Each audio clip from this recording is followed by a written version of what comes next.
गरीब जानकी रोड किनारे चाय की रेड़ी लगाकर खड़ी चाय बेच रही थी। वहीं बेटी कथा झूठे कप मांज रही होती है। ठेले पर खड़ा एक ग्राहक उसे घूर घूर कर देख रहा था। वाह भाई वाह, क्या कड़क मस्त मक्खन माल है। मेरा मतलब अम्मा चाय बड़ी मस्त बनाई है मलाई मार के। ओ भैया, चाय पी ली हो तो जल्दी से पैसे दो और जल्दी से चलते बनो। बाकी ग्राहक भी चाय पीने के लिए खड़े हैं, भीड़ मत लगाओ। ग्राहक पैसे देकर चला जाता है।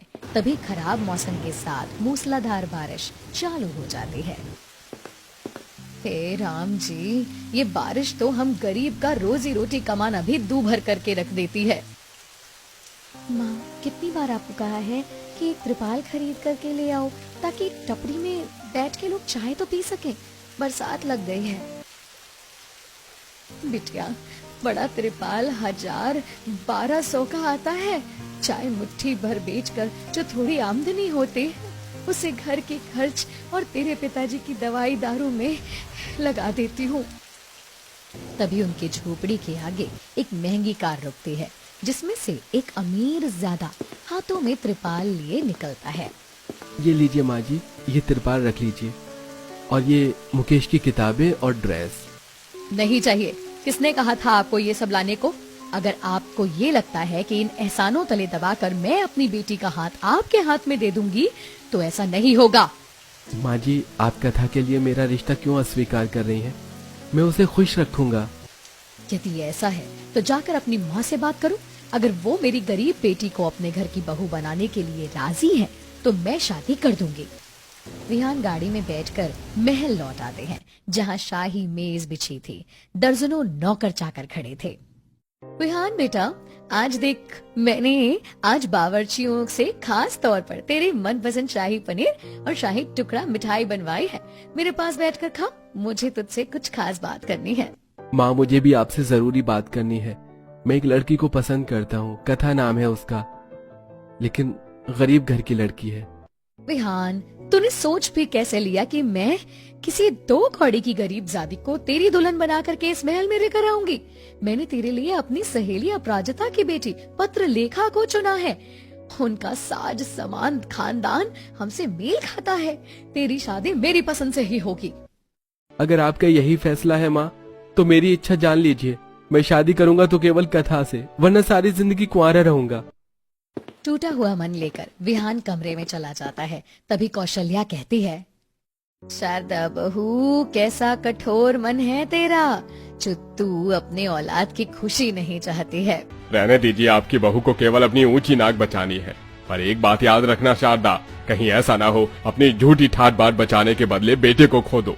शारदा बहू, विहान को अपना जीवन साथी चुनने का अधिकार है। ठीक है माँ जी, अपने बेटे की खुशी के लिए मैं उसकी पसंद को राजी कर शारदा कमरे में आ जाती है। तभी पीछे से उसकी बेटी विशाखा आकर आग में घी डालते हुए कहती है, mummy, I can't believe this कि तुम दादी और डैडी की इमोशनल बातें सुनकर मेल्ट हो गई। देख लेना, वो गरीब भाभी शादी करके आएगी और भैया उसे रानी बनाकर रखेंगे। विशाखा, एक बार उस गरीब को इस महल की दुल्हन बनकर आने दे। ऐसी जगह दिखाऊंगी ना कि कभी ख्वाबों में भी नहीं सोचा होगा। आखिर शारदा गरीब कथा के लिए अपने मन में कौन सी साजिश रच रही थी? क्या बहू बनाकर कथा महलों वाले ससुराल में बस आएगी? अगले दिन शारदा शगुन देने आती है। आप सब लोग खड़े क्यों हैं? बैठिए ना। इस गरीब खाने में बैठने की जगह हो तब तो बैठेंगे ना। हमने अपने महल में काम करने वाले नौकर चाकर को भी स्टैंडर्ड कमरा दे रखा है। यहाँ तो बेटे के चलते इस झोपड़ी में खड़े हैं। शारदा, हम यहाँ रिश्ता जोड़ने आए हैं, शांत रहो। बहन जी, भाई साहब, मैं आपकी कथा को अपने घर के लिए मांगने आया हूँ।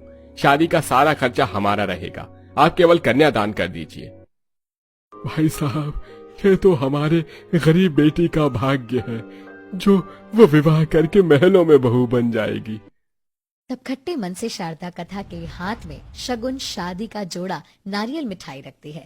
थोड़े ही दिनों में शादी होकर कथा महल के ससुराल में आ जाती है, जहाँ नौकर चाकर फूल बरसाकर उसका स्वागत करते हैं।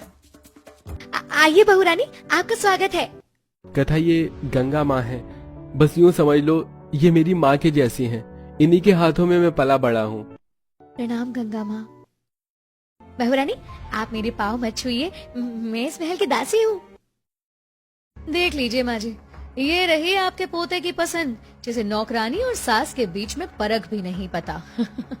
इस महल का मान रख पाएगी? क्षमा कीजिए माँ जी, लेकिन ये कहीं नहीं लिखा है कि किसी गरीब को आदर देने से महल का मान कम हो जाएगा। बहू, तुमने बिल्कुल ठीक कहा, पर कुछ लोग प्रेम भाव का मोल नहीं समझ सकते। अगले दिन कथा पूजा पाठ करके सबके लिए शाही व्यंजन बनाकर खिलाती है। धीरे धीरे वो अपने आचरण से सबके दिलों में जगह बना लेती है और अपने महलों के ससुराल में खुश थी। वहीं बारिश का मौसम उसके गरीब मायके वालों पर कहर बनकर टूट रहा था और उनका घर टूट जाता है। इस बात की खबर लगते ही बिहान कथा का हाल चाल लेने आते हैं। माँ जी, दामाद भी तो बेटे जैसा होता है। आप सब मेरे साथ मेरे घर चल रहे हैं। माँ, विहान जी ठीक कह रहे हैं, आप सब चलिए। ऐसी बारिश में, खराब मौसम में बिना छत के कैसे रहेंगे? बाबा, गौरी और मुकेश के लिए सोचिए। तब विहान कथा के मायके वालों को गाड़ी में बिठाकर अपने महल वाले घर ले आता है, जहाँ मुकेश गौरी महल की साज सज्जा को आंखों में जमा करने देखने लगते हैं। गौरी दीदी देखो, कितना सुंदर गुलदस्ता है और ये झूमर भी हीरे जैसा चमक रहा है। मुकेश बेटा, ऐसे किसी के यहाँ आकर सामान नहीं छूते। समधन जी, ये तो मुंह उठाकर बेटे के महल वाले ससुराल में आने से पहले सोचना चाहिए था। शारदा के तंज कसने पर गरीब सुरेंद्र जानकी असहज हो जाते हैं। तभी नौकर रामू आता है। लाइए, आप सब लोग अपना सामान दे दीजिए, मैं क्वार्टर में रख देता हूँ। आप लोग नाश्ता पानी कर लीजिए। रामू, इनकी इतनी खातिरदारी करने की कोई जरूरत नहीं है और महल के क्वार्टर हाई क्लास लोगों के लिए बने हैं। इन जैसे 2 कौड़ी के गरीब की जगह मैं इनको दिखाती हूँ। शारदा अपनी बहू के गरीब मायके वालों को महल से बाहर कच्चे खांचे वाले घर में ले जाती है, जहाँ काफी धूल, मिट्टी, गंदगी और मच्छर थे। माँ, यहाँ पर तो कितने मोटे मोटे मच्छर हैं। हम दीदी के बड़े ससुराल में चलकर रहते हैं ना। क्या सोचा था, बेटी का महल वाला ससुराल देखकर आकर जम जाओगे और मुफ्त का खाओगे? ये जगह तुम्हारी औकात की है। खरी खोटी सुनाकर शारदा चली जाती है। सब भूखे सो जाते हैं। अगले दिन कथा, माँ, बाबा, गौरी, मुकेश कहाँ हैं सब? उन्हें भी मेज पर बुला लाओ। देख लो मम्मी, अब भाभी के गरीब मायके वाले हमारे साथ शाही मेज पर खाएंगे। विहान, खबरदार, अगर तूने उन सबको यहाँ हमारे बराबर में बिठाकर खिलाया तो मैं उठकर चली जाऊंगी, समझा? अपने गरीब मायके वालों की महल में, ससुराल में इतनी बेकदरी देखकर कथा का दिल अंदर से रो रहा होता है। सबके खाने के बाद इतना खाना बच गया है। गौरी, मुकेश और माँ बाबूजी के लिए थाली में डालकर थोड़ा खाना ले जाती हूँ, खा लेंगे। कथा जैसे ही थाली लगाने लगती है तो शारदा आकर उसका हाथ रोक देती है। बड़े बेशरम किस्म के हैं तेरे मायके वाले कथा बहू, अगर तुझसे चुरा कर खाना मंगवा रहे हैं तो। नहीं माँ जी, मैंने खाना नहीं चुराया, बस सब भूखे हैं इसलिए। बस भूखे हैं तो बोल दो, बना कर खाएंगे। इस शाही बावर्ची खाने में अन्न पानी तेरे गरीब मायके वाले के लिए नहीं रखा जाता। जली कटी सुनकर कथा खाली हाथ झोपड़ी में आती है, जहाँ सब मिलकर बारिश का पानी निकाल रहे थे। सबके चेहरे पर भूख की झलक साफ साफ दिखाई दे रही थी। दीदी, आपकी सास ने हमें कैसे कच्चे मकान के अंदर ठहरा दिया है और आपको भी हमारी वजह से सता रही है। अरे पगली, मुझे किसी बात का दुख नहीं है। माँ जी तो मुझे पलकों पर बिठा कर रखते हैं।